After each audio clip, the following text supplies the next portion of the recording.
So, a lot went wrong with Daenerys in the show Game of Thrones. I know it's very easy to look at her burning down King's Landing and see that as a ridiculous moment that came out of nowhere. Likewise, I think there's a lot of people that argue Daenerys was always going to do that. She was always on a villain arc. That moment isn't actually so bad. Invariably, someone also calls her the Mad Queen. Look, I don't think any of those sentiments really get to the heart of it. The issues with Daenerys Targaryen, I think, are more complex than any of that. There's a lot of different points to cover in this video. We've got a lot of ground to cover. Tracks to lay over water, metaphor, trains.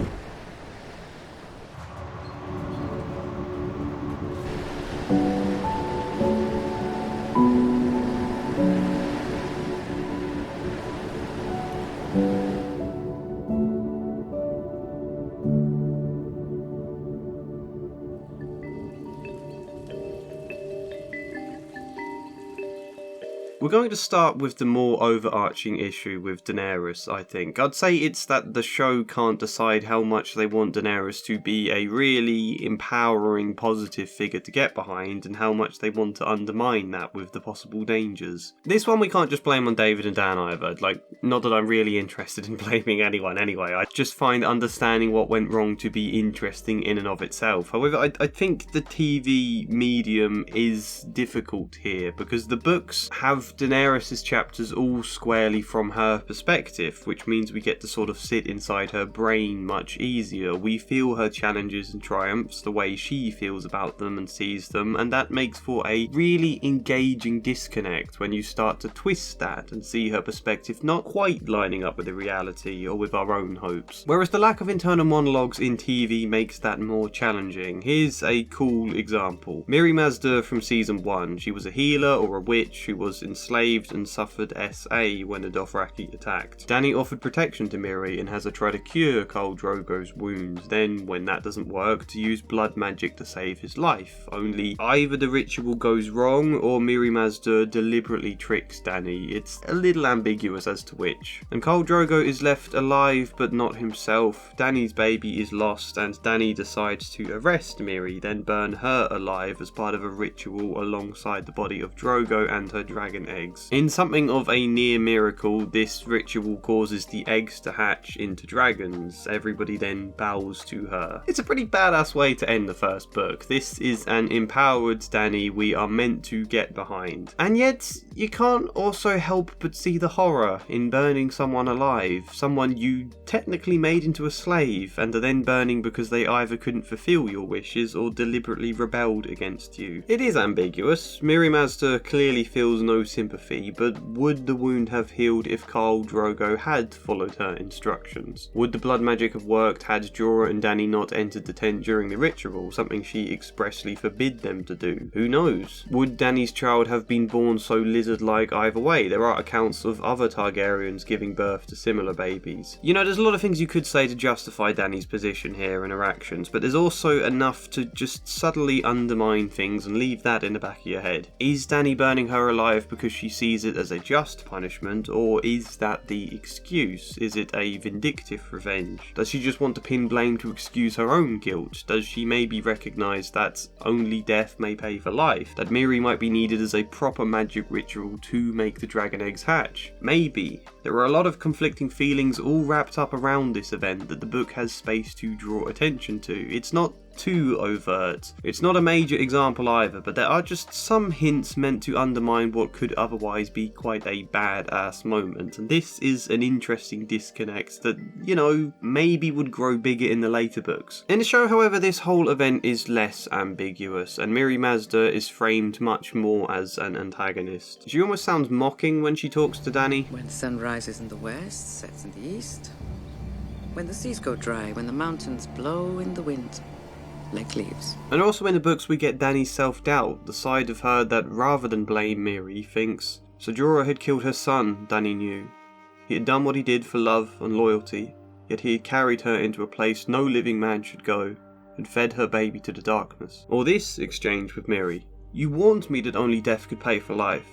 I thought you meant the horse. No, Mirri Maz said. That was a lie you told yourself. You knew the price. Had she? Had she? If I look back, I am lost. In the show, there's none of that. I warned you that only death can pay for life. You knew the price. Where is Khal Drogo? Except she didn't know the price. In the show, Miri heavily implies that Drogo's horse will be the price. This is blood magic. Only death pays for life. My death. No, not your death, Khaleesi. Bring me his horse. Whereas in the books, the horse is only mentioned later. Dany agrees before then, either not caring or not wanting to know what the price is, so long as it isn't her personally. This is blood magic, lady. Only death may pay for life. My death. She told herself she would die for him, if she must. She was the blood of the dragon. She would not be afraid. No, Mirri Maz Duur promised. Not your death, Khaleesi. Dany trembled with relief. Do it. The Magai nodded solemnly. As you speak, so it shall be done. So, whilst the practicalities of what happens are exactly the same, the show's framing makes Dany appear much more innocent rather than an interesting morally grey, and much more like an empowering badass without anything to undermine it. We kind of excuse her burning Mirri alive, despite very understandable motivations that Mirri has, because she is framed much more as someone bad to Dany. And whilst this example is very minor, it's hardly that different to the books. It is one early indication of a problem that does spiral, I think. So I'll give one other example in the following season. After Xaro, Zoon, Daxos and Dorian betray Dany, she deals out supposed justice by trapping them within the dark of his vault to either die of suffocation or starve to death. It's an incredibly brutal execution. One that doesn't even happen in the books, by the way. It's super cruel, and yet again, the framing doesn't really highlight that at all, instead opting for it all to feel badass and empowering. You know, we hear them scream briefly, but they're the bad people. We're not meant to empathise with them. There's no emotion from any of our good guys. Jorah even looks kind of smug and satisfied. The music is uplifting, and then it cuts right away into a fun moment of them looting all the gold and cheering. Hooray for Daenerys! You know, I said there needs to be a balancing act. If you look at where Dany ends the story, basically a straight up villain in the show, and you look at where she starts, there were always hints of something darker. David and Dan did do a level of laying the groundwork, however they got the balancing act completely wrong when it came to the framing. Like, yes, we need to root for Dany, and to very slowly pull back some of those layers as the story progresses, but the show never really does. It leans far too hard into a positive, empowering version of Dany. It makes the show itself kind of tone deaf to what she's doing in moments like this, and it means that when Dany has to flip into a villain, the show has to do a complete 180 on her characterization to make that possible. You know, the later seasons show us a compassionate Varys or Tyrion having concerns when Daenerys executes the Tarleys with dragonfire, for example. What happens to Xaro and Dorian is way more brutal, and yet no one even batted an eye at the time. The framing is so inconsistent there, and it means when it does come to the point where we're supposed to be concerned about Dany, you might have just become desensitized to all the brutal things she's doing because you've already seen them happen way earlier, but framed in a positive way. So to be challenging them now just feels contrived. And I think in that sense, even if they had written the arc well in seasons 7 and 8, it probably wouldn't have worked because they'd already shot themselves in the foot earlier on. I guess, arguably, you could attribute this to the show getting carried away in Daenerys being like a goddess. Azor Ahai, or this person that Dothraki bow to, or this miraculous figure who brought dragons back and freed slaves, and all of those things. That is always going to be an important theme to touch upon with her story, those kind of hopes and expectations and idealization people might have about Dany, or she about herself. But I think when you get Varys harping on about her as Westeros' one saviour, and then Tyrion as well, or Grey Worm's devoted belief, all of these different characters without much to undermine it, it makes it hard to stop as an audience and view Dany as a troubled human, you know? You just get swept along by all of this. And again, you can step outside the story to recognise and criticise her actions, but it's not like it doesn't feel like that's a part of the story, if that makes sense. It feels like you're going against what's being told to you. Well, we'll move on. There's other things I want to say, one of them being the thing I always want to say, the thing I hope I will still be saying on my deathbed. The spider sends his greetings and his congratulations. You can go home now. WorldAnvil is a really cool thing, and they're still sponsoring me till death do us part.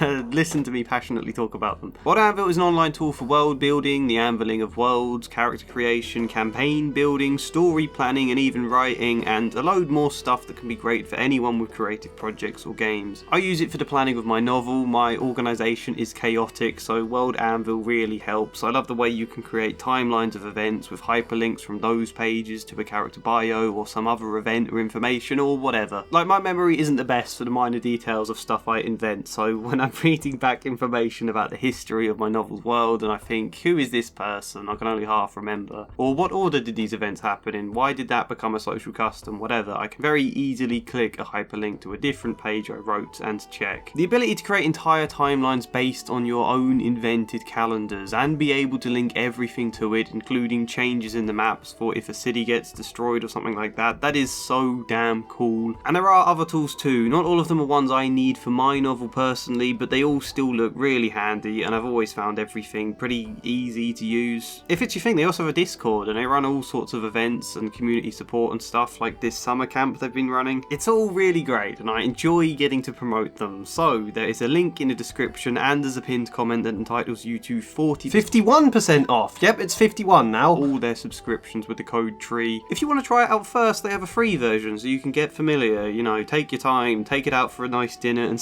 see where things lead. Yeah, WorldAnvil. I think a really big problem for show Dany is that she gets given very little agency. This probably actually makes a lot of her triumphs or the badass moments feel more shallow, because it's very rare Daenerys actually gets to show any cunning or leadership ability and instead becomes largely beholden to the advice of the people around her. It's a shame really, because she is quite savvy in the books, I think. She welcomes all advice and even criticism, but still very much feels in charge and gets to come up with her own creative solutions a lot of the time. We see her managing the economy in Meereen, orchestrating efforts to feed refugees. My favourite is her coming up with the plan for invading Yunkai. First, she offers invitations to meet slavers and each of the leaders of sellsword companies in Yunkai, either trying to win them over or each tell them different things to create confusion when they go back to their city. Notably, she gives a gift of a wagon full of wine to the Second Sons company. Knowing they will go back to Yunkai, they will get drunk on it and therefore be ineffective to fight during her planned surprise attack that evening. It's all quite clever of her, but in a show she offers one flagon of wine as a simple courtesy. There's no cunning, it does nothing, and she gives it to the very people who do then switch to her side and fight for her. You seem to be enjoying my wine. Perhaps you'd like a flagon to help you ponder. Only a flagon. A barrel, then. Good. And then the entire battle plan is also Daria's idea. None of it seems to be Dany's input. That's a pretty obvious point we don't really need to discuss much further, but she gets to do things in the books. She gets to be more than just a lady who happens to have dragons. And when the main character loses that agency, unless there's very good story reasons for it, obviously that's going to be damaging. Again, it's a problem that largely grows as we get to Meereen, and then when Tyrion enters the story, she increasingly just accepts his advice on most things. There's a bit more to that though, which we'll discuss in a moment. First, here's a few quick other points. I think her descent at the end is too intrinsically tied to the idea of becoming the Mad Queen, which obviously I don't like. And what does it even mean anyway? Like, Dany hasn't been mad, she's clearly been making sane decisions, so we don't know how or why she's supposed to be mad. We don't know much about her dad, Dany never even met him, so I guess the whole idea is basically just that she is genetically a bit mad or something, because that's what happens with the Targaryens. Something that is kind of true in the books, it's what people say about them, but there are still reasons for their behaviour, you know? And it's not really character progression, is it? That's not a fulfilling development or twist. Oh, she's just mad now. The show makes such a grandiose point about her becoming a parallel to Aerys, but it's not a particularly profound point deserving of so much attention in and of itself, I think. Another point is the interesting conflict in the final seasons between Daenerys and the North, or Sansa, or Jon. You know, it's the North that make it abundantly clear in the show Daenerys is not wanted. They want to be ruled by themselves. Westeros isn't Dany's home. It's never been her home, and these people are never going to accept her as anything other than a foreign invading conqueror. There's something quite interesting in that revelation. It was one she was always going to have to face at some point, and it comes with the idea of,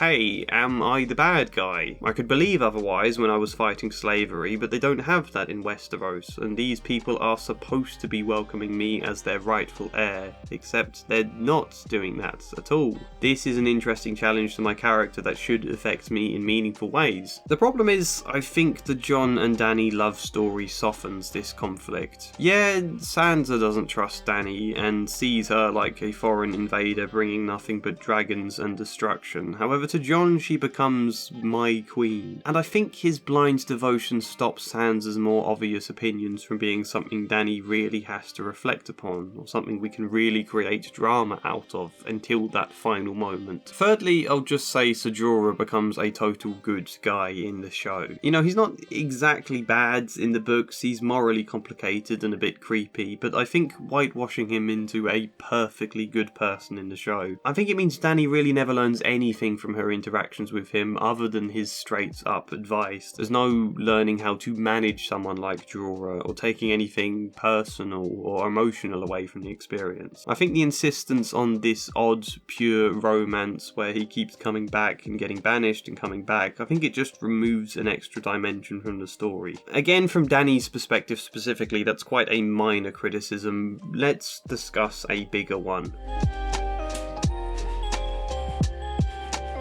I said earlier that Dany lacks agency in the show, and in a way that isn't quite fair because she also lacks it in the books during her time at Meereen, sort of. She starts off very sure of herself and her ambitions. She's going to conquer cities and end slavery. She's paving the way with fire and blood. She wins the Unsullied and kills all the slavers in Astapor. She takes Yunkai. She nails slavers to crosses on the road to Meereen. These are examples of her fury and her dragon-like side coming to the surface. However, it's only mostly in moments of righteous fury. We're not yet at the stage of anything more, but either way, it doesn't work. Those she leaves in charge of Astapor are quickly overthrown and the city descends into absolute chaos and butchery. Yunkai, with the help of Volantis, are now preparing to attack Meereen. Refugees are at the gates and she is eventually forced to leave them die. There is chaos and death, and the truth of it horrifies Dany. Fire and blood cause the death of countless innocents. She becomes appalled by this dragon side of herself and quickly tries to suppress it, terrified by what she can become. Quite literally as well, chaining her dragons beneath the ground and embarking on a long and miserable journey of compromises. Daenerys finds herself tested on how far she will go to keep the peace, to keep her new subjects safe, to prevent the death of innocent people, so she marries someone that she doesn't want to. She allows the fighting pits to reopen with a few caveats. She allows Yunkai to continue its slave trade, to which they even open a market right outside Meereen's walls. It's not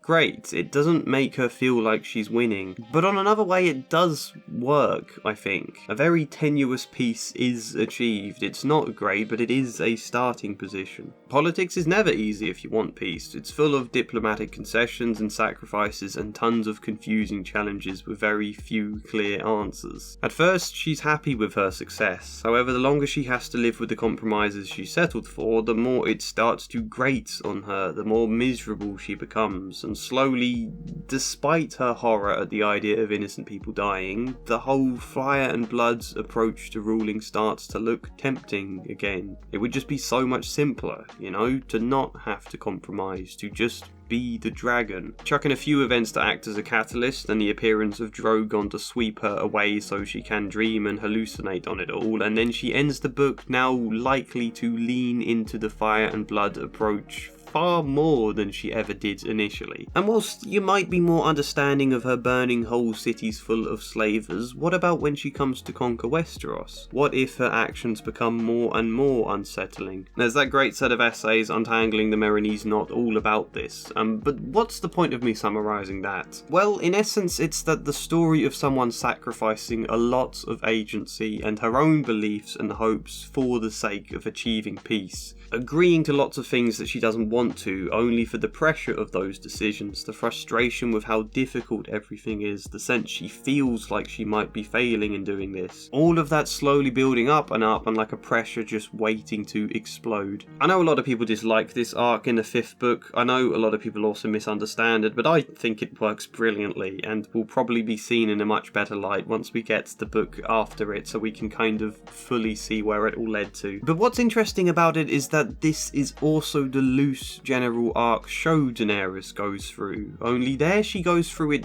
after Meereen, during her conquest of Westeros. Tyrion keeps counselling a less brutal option, as do her other advisors, and she listens every time, I think annoyingly often. Even Book Daenerys made her own decisions during this phase in her story, but yeah, she keeps agreeing and it keeps not working and making Tyrion look stupid and her grow more and more frustrated until suddenly she explodes and is burning down King's Landing, in essence. The execution of this arc was certainly not there, but overall I can understand what they were probably going for. Does that strike you as weird though? They took a very rough version of her character arc in Meereen, moved it to the end of the story, and then put a different arc into Meereen instead. One that's more messy and doesn't really change much for her because she's now in a state of limbo, waiting for such a time that she can carry on this rough character arc in the later seasons. It's odd in that way. You know, in Meereen we see her being more brutal in some moments and then taking advice not to be, but then feeding people to her dragons, but then doing the reverse again. It's just a bit unclear where things are going. It doesn't feel so much like a tension that's waiting to boil over and one of two opposing sides within herself to win, so much as just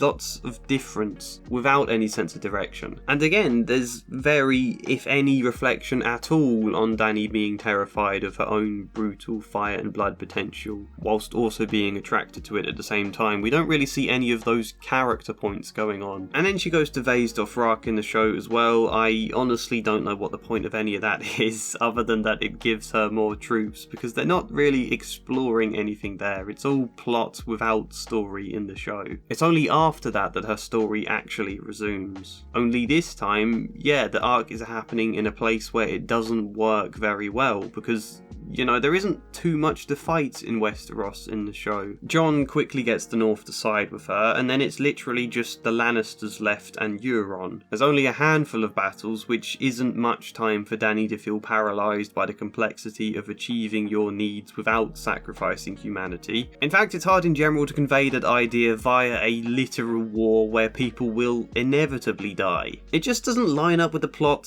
half as well, you know? Plus, you have to make things difficult, and Dany keep having experiences of losing and struggling in a very contrived way when she literally has dragons. I think that's probably why so much emphasis ends up being placed on the whole mad queen repeat of heiress stuff, because there's no other character work really to do the heavy lifting here. Rather than an organic development of all of that throughout Meereen leading to an explosive invasion of Westeros, we get nothing for ages and then cram all of it in at the last moment. Why? That's a hard one to answer. I would suggest they become too caught up in the empowering sides of Daenerys to want to strip that from her story until the very last moment. I suspect they hoped it would be more like an unsuspected twist if they held out until later. Look, there was one other point I forgot to mention, but this is very long now, so I'll say it in a single sentence. Show Daenerys was reduced into someone far more impulsive and bad-tempered than her book counterpart, which was probably an attempt to set the groundwork for her eventual villainy, but it doesn't work with the framing, makes her appear a lot less competent, and probably results in her needing to rely far more on the agency of her advisors than she does in the books.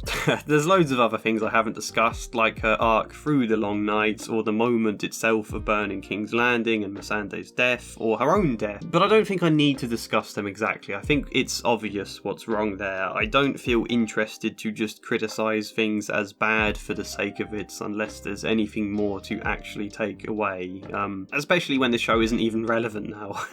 Does that make sense? I like making these videos, but not just to go, oh look how bad some of the show was written, but because I think it's interesting to really pick apart what went wrong and to try and learn from that. But I'll shut up and let you start talking in the comments. Let me know what I got wrong, what I missed, what you liked, what ever. Like the video if you liked it, subscribe, maybe support me on Patreon, but Otherwise, hopefully see you next time. And as ever, a special thank you goes to Luke Hoare, Treat Chukaba, Michael Gallagher, Flying Spider, Kellyanne Davidson, Billy Lee Myers Jr., Samara Salsi, Joshua C. Follier, Chad Bramhall and Michael Hart. Thank you.